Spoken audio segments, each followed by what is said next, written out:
Un drame est survenu jeudi soir à Sherbrooke. La police enquête présentement sur la mort violente d'une femme âgée de 41 ans. Le meurtre est survenu dans l'est de la ville de Sherbrooke, sur la rue de la Laiterie. On peut confirmer là, que la victime était la mère du suspect dans notre dossier. Donc, le suspect est arrêté, amené au poste de police, comme on vous disait tout à l'heure. Il s'agit de Ramesh Ataï, âgé de 18 ans. Il a comparu vendredi après-midi. Il est accusé de meurtre au 2e degré et devra retourner devant les tribunaux lundi.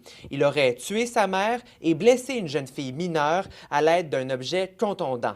C'est vers 21 h qu'un résident de la rue de la Laiterie a appelé le service de police de Sherbrooke après avoir entendu une dispute chez ses voisins. Rapidement, les patrouilleurs se sont rendus sur place.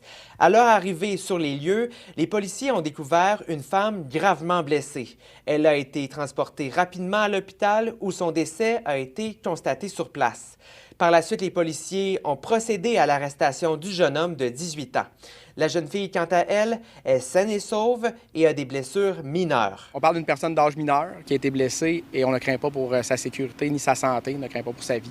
J'ai pas d'informations à savoir si elle est sortie de l'hôpital ou non, mais à ce niveau-là, c'est vraiment l'accusation principale d'un meurtre qui va être déposée aujourd'hui. Et est-ce que c'est un quartier qui est réputé pour avoir des interventions policières? C'est pas un quartier qui est connu des milieux policiers de notre service, en tout cas, ni l'adresse où on s'est présenté hier soir. Donc, c'est pas des individus qui sont connus de notre service.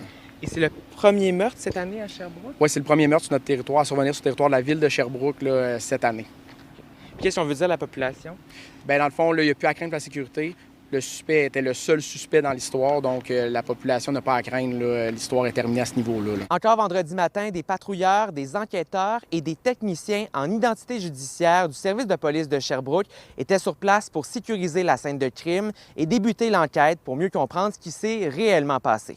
À Sherbrooke, Marc-Antoine Mailloux pour Nouveau Info.